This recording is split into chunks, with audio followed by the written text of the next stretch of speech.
Donald Trump is living in a right-wing echo chamber that believes that somehow Joe Biden has lost his mind. Nothing could be further from the truth. Of course, he's 80. He's a little slower in terms of how he's moving, and his arguments are not as crisp maybe as 15 years ago, but he is not in any way, shape, or form the kind of person that the right-wing echo chamber is making him out to be. I think he'll clean the floor, to be blunt, with Donald Trump. So Donald Trump has said that he will debate Joe Biden anytime, anywhere, any place, as the two men turn their attention to the presidential campaign after Super Tuesday confirmed they're heading for a rematch. It's important for the good of our country that Joe Biden and I debate issues that are so vital to America and the American people, Trump wrote on his Truth social media platform. Therefore, I'm calling for debates anytime, anywhere, any place.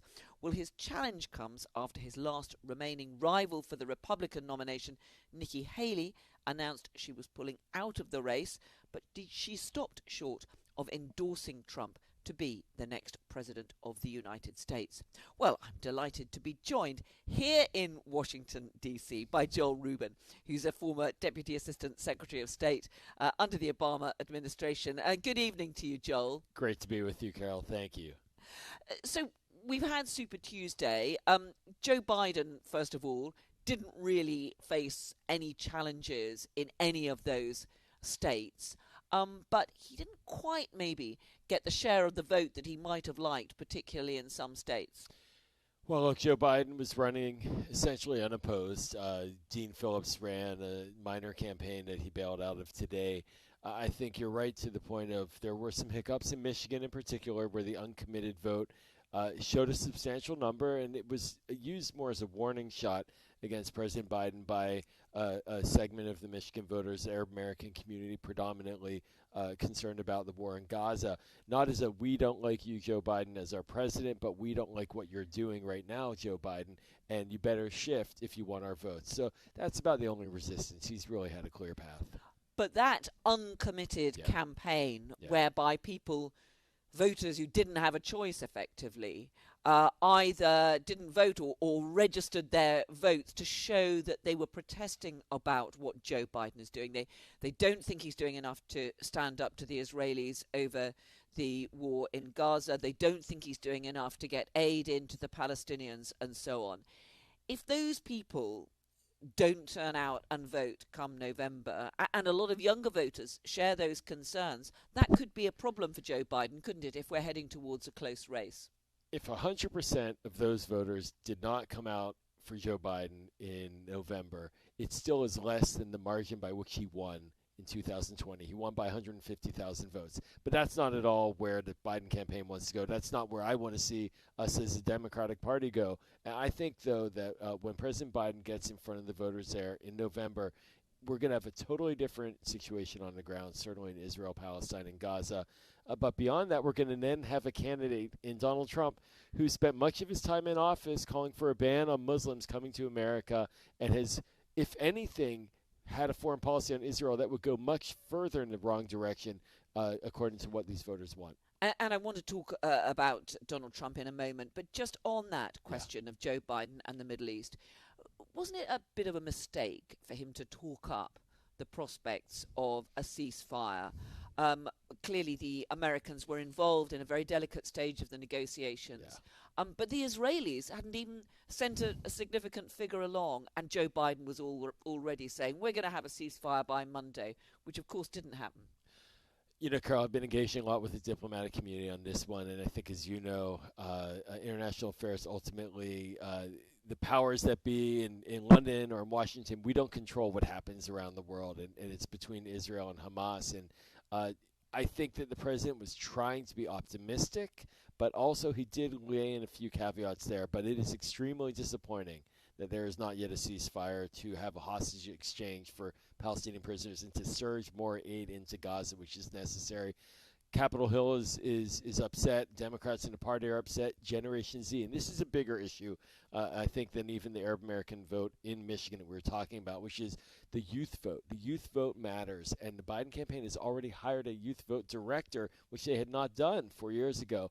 And the youth vote is concerned about what's happening in Gaza. So the president's, he's an optimistic guy. He's trying to show some optimism.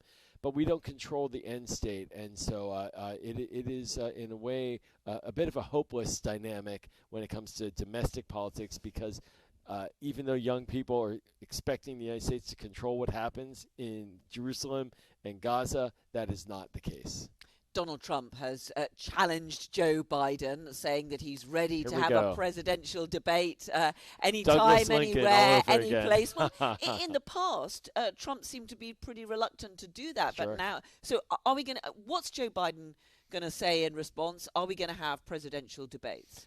I would love to see those debates because I think Donald Trump is living in a right-wing echo chamber that believes that somehow Joe Biden has lost his mind. Nothing could be further from the truth. Of course, he's 80. He's a little slower in terms of how he's moving, and his arguments are not as crisp maybe as 15 years ago, but he is not in any way, shape, or form the kind of person that the right-wing echo chamber is making him out to be. I think he'll clean the floor, to be blunt, with Donald Trump. He did it 4 years ago in the debates. Trump said the same thing 4 years ago. I want to debate Joe Biden. He's hiding away in his basement. He doesn't want to come out. Biden comes out and wipes him out in the debates. Same thing will happen again. You say that Joe Biden is a little slow. That's an understatement, isn't it? I mean, we've seen him making mistakes about who's the leader of France, talking about the leader of the wrong country. I heard him talking about the airdrops into Gaza, and he started accidentally talking about Ukraine. Well, I mean, those are quite significant mistakes, aren't I'll edit it. Not a little slow, a little slower than 20 years ago. I mean, I served in the Senate when he was the senator and chairman of the Senate Foreign Relations Committee. He is still extremely sharp now. But, in the Senate, you get up and you can make a speech for 45 minutes, an hour. People don't pay attention to every nook and cranny of what you say. But now they do when you're a president. And so a word slip here, a word slip there. This is a man who's logging 14 hours a day, managing national security, managing domestic policy. He has a tremendous track record of achievements. The problem and the challenge for the campaign, though, is to make sure that people understand what has been achieved. And I think we're already we're looking at a cult of personality fight rather than an achievement fight. But if he's making those mistakes now, Yeah. you talk about the 14-hour days. Well, look, we're going to Yeah. be heading for a really grueling presidential campaign, and it's going to be much tougher than 2020 because we're not in the pandemic. He's not going to be able to do some of this stuff by Zoom, is he, from his basement in Delaware? Do you think that he's really up to it? And aren't you worried that if he keeps making these slip-ups, many voters are simply going to think he's too old and they're not going to vote for him? Well, as the president says, it's a choice. Essentially, to paraphrase, it's a choice that voters will get. And they'll look at him and they'll look at Donald Trump, who also is making gobbledygook of the English language on the campaign trail.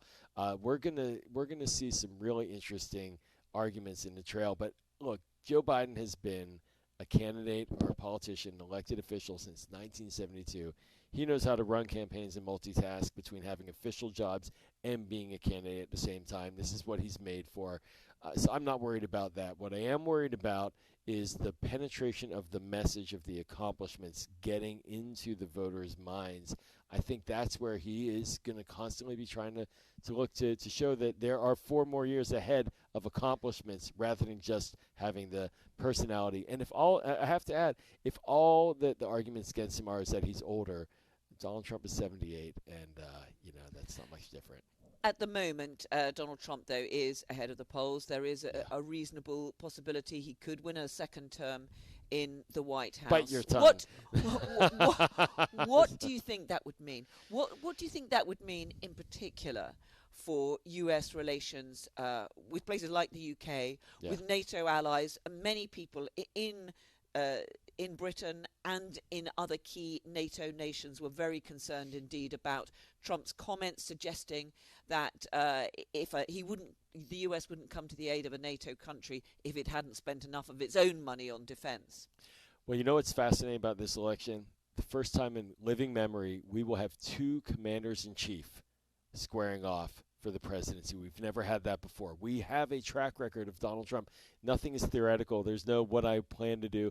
We know what he did. And so this will be a national security election. And we know what he's about. which is he's about kowtowing to Russia, he's about defending NATO, he's about ensuring that our allies are nervous every night. And I think we'll see much more of that in an accelerated way. And we'll see a free Donald Trump, someone who is planning to not bring in advisors to slow him down, but to speed him up. And we've already got Republicans in the House holding up a really crucial tranche of military support for Ukraine. That's right. Do you think that if Donald Trump returns to power here in the United States, is that going to mean a significant cutback in terms of aid to Ukraine, ending aid to Ukraine? I mean, he's talked about ending the war on day one, but it's hard to know what that means. He also said that he was going to get a nuclear deal with Kim in North Korea, and that kind of went to nowhere. Look, we have right now Donald Trump essentially is running the House of Representatives. We see the policy of Donald Trump in the way the House is handling aid to Ukraine, which is do nothing, no aid, don't move it. So just today we saw an extension of funding, continuing resolution in the House pass overwhelmingly, but with a minority of Republicans. It took Democratic votes to continue to fund the government. Same dynamic with Ukraine aid. If the bill went to the floor, it would pass 300 plus votes overwhelmingly, but a minority of the votes would come from Republicans. Donald Trump in the White House, he wouldn't even ask for that money. Ukraine would be sunk.